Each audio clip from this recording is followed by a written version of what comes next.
Bienvenidos a La Otra Aventura, un espacio dedicado al mundo de los libros.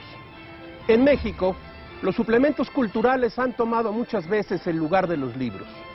En un país con bajos índices de ventas en librerías, los suplementos han representado una excelente forma de entretener la imaginación, de enriquecerla, moldearla y hasta incluso de inventarla.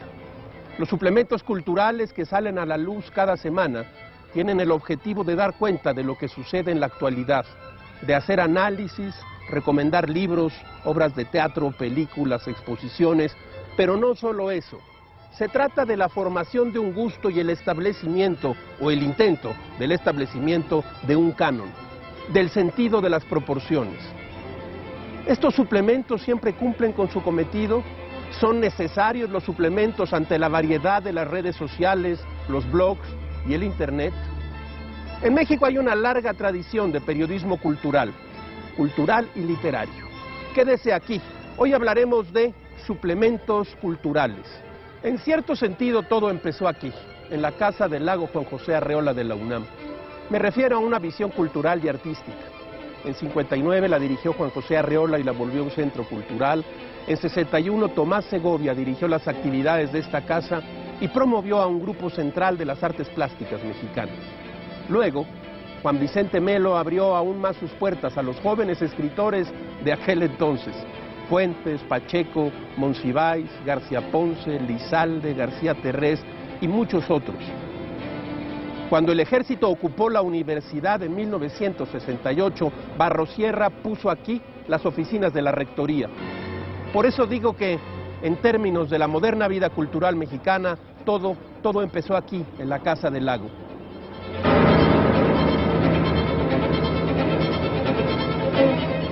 Rápida entrada en materia. Fernando Benítez inicia el periodismo cultural moderno. Fue él quien fundó y dirigió el suplemento México en la Cultura en el periódico Novedades de 1949 a 1961. Después de una renuncia colectiva fundó La Cultura en México, suplemento de la revista Siempre, de 1962 a finales de los 70. Después fundó el suplemento Sábado del 1+1 de 77 a 85. Por último, dirigió la primera etapa de la jornada semanal a partir de 1984. Dirigir suplementos durante tanto tiempo puede acarrear vicios y excesos de poder, pero es indudable que Benítez le impuso una marca y una personalidad a sus suplementos y todavía tuvo tiempo para escribir libros. Benítez presentó a innumerables escritores, los dio a conocer y sobre todo convenció a los directores cerriles de los diarios de entonces, a los empresarios montaraces, de que no habría un verdadero periodismo sin una auténtica propuesta cultural en un periódico.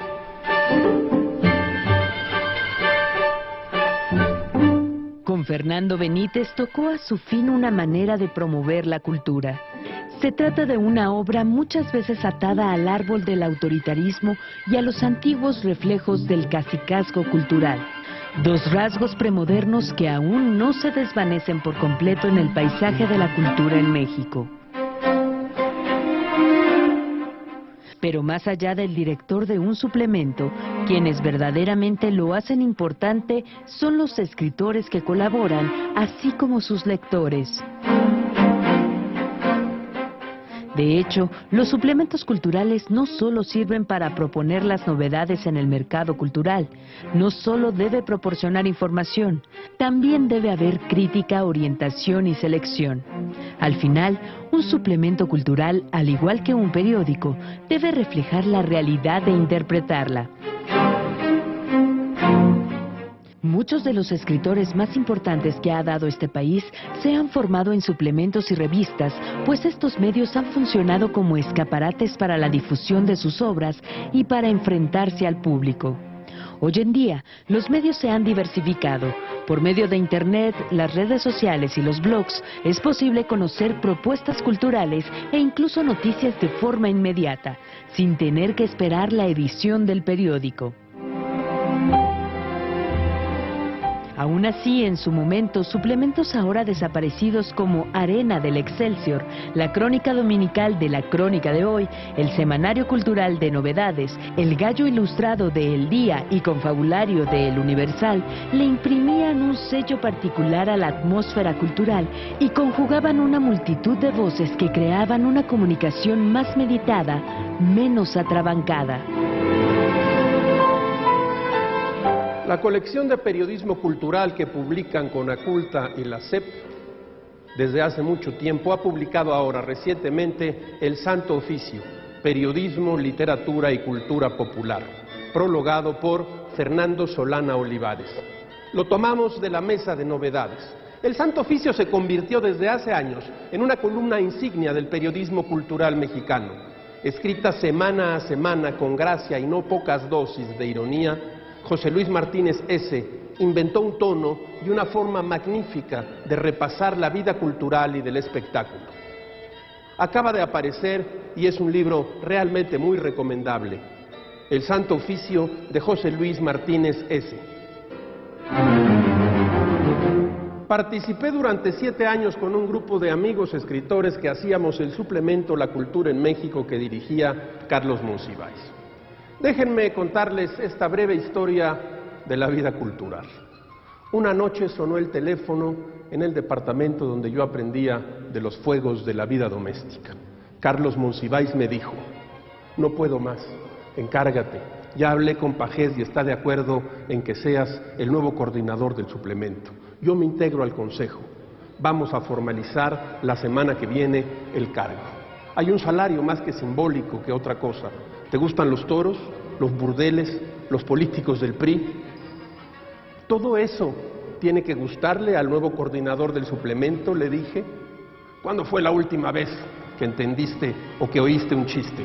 Adiós para siempre, dijo Monsiváis, a quien le gustaba despedirse intempestivamente con esta frase. La sangre se me subió a la cabeza. Yo no sabía, desde luego, que la misma oferta se la había hecho a 2 o 3 amigos de ese grupo de escritores y de editores. El teléfono de nuevo, oí la voz amputada de Monsiváis. Pajés nos espera el próximo lunes. Prepárate porque, aunque trae un tanque de oxígeno, bebe fuerte. Seguro te va a insultar, se rió. ¿Puedo pedirte algo? ¿Qué? Le pregunté. Tono crítico. El país se cae a pedazos. No hay salida. Digo voz amputada sin ganas de ofender. A la voz de Monsiváis le faltaba algo que suplía su inteligencia. La revista Proceso, que dirigía Julio Scherer, había publicado en sus páginas las crónicas de innumerables corruptelas, crímenes y complicidades de la impunidad de nuestros políticos. La jornada reunía a un grupo experimentado de periodistas que hicieron un periódico crítico con los recursos de un grupo de artistas, colaboradores y amigos. Ante esos 2 tanques de guerra periodística, la revista siempre venía menos. Un periodismo, digamos, de la vieja guardia. Cualquier cosa que esto quiera decir, dirigido por una leyenda, don José Pajés Yergo. Yo solo sabía lo que le había escuchado a Monsiváis y a Benítez, algunas bravuconadas míticas que se le atribuyen a Pajés. Al que se agacha se lo chingan doble. También aforismos que entrega la vida entre los pliegues de la sabiduría de los años y los tragos. Los premios son como las mujeres, siempre llegan cuando ya no hacen falta. El domingo siguiente compré la revista Proceso. Las páginas culturales ofrecían una noticia dividida, como indica el sello editorial de la Casa Proceso, en varias noticias. Leí la primera. Tras 15 años, Monsiváis deja la dirección de la cultura en México por cansancio. Abajo o arriba, no lo recuerdo bien, decía, Paco Ignacio Taibo II lo sustituye. Al final del artículo, Monsiváis daba las gracias a un grupo amplio, muy amplio de colaboradores que hizo posible el suplemento que él había encabezado. Desde luego, nuestros nombres aparecían aquí y allá entre los agradecimientos. Así pasan las cosas.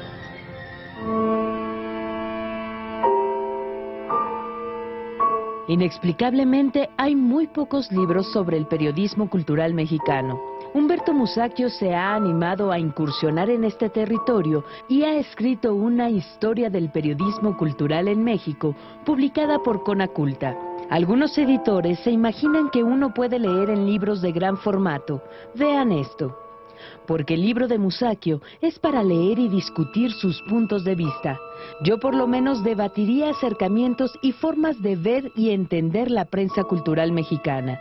Pero lo cierto es que Musacchio le ha seguido la huella a esa tradición y la ha puesto en este libro de vocación crítica e histórica. Una edición, si no de bolsillo, más practicable, acercaría su contenido a los jóvenes estudiantes de periodismo en México. Otro libro que reconstruye una época del periodismo mexicano es Lo que Cuadernos del Viento nos deja, de Humberto Batis. Pues no solo es la historia de esa revista, sino una revisión de la vida cultural mexicana de los años 60. Batis dirigió el suplemento Sábado del periódico 1+1 y durante años le dio a esas páginas un tono subido de tintas, un espacio para debutar escritores y una forma de entender la cultura mexicana. Es verdad que Carlos Monsiváis es una figura central de la segunda mitad del siglo XX en el periodismo cultural mexicano. El personaje de Monsiváis fue mucho menos, pero mucho más que sus libros. A partir de 1970, Monsiváis sucedió en la dirección de la cultura en México a Fernando Benítez. En las páginas de ese suplemento, Monsiváis impulsó una forma de hacer periodismo, impuso un gusto e impuso una forma de la crónica y el comentario político. 3 generaciones de escritores hicieron sus primeras armas en las páginas centrales de la revista Siempre, que dirigía el legendario periodista José Pagés Yergo. Se mencionaba poco a José Emilio Pacheco cuando hablábamos de suplementos culturales, pero lo cierto es que animó y decidió también el rumbo de la cultura en México. El periodismo cultural que ha ejercido Pacheco con su columna Inventario en la revista Proceso es en sí mismo un suplemento cultural. Pacheco nos ha enseñado que sin cultura no hay periodismo. Como todas las semanas, el público encontrará en esta ventana un escenario por el que pasa como ráfagas la felicidad y la desdicha de escribir, gajes del oficio, aforismos, frases, máximas. La cultura es lo que en la muerte sigue siendo la vida. André Malraux. Hemos llegado al final de esta emisión y esta aventura. Agradecemos a la Casa del Lago Juan José Arreola su hospitalidad. Soy Rafael Pérez Gay y los espero la próxima semana. Abres una puerta y detrás de ella aparece un mundo, eso es un libro.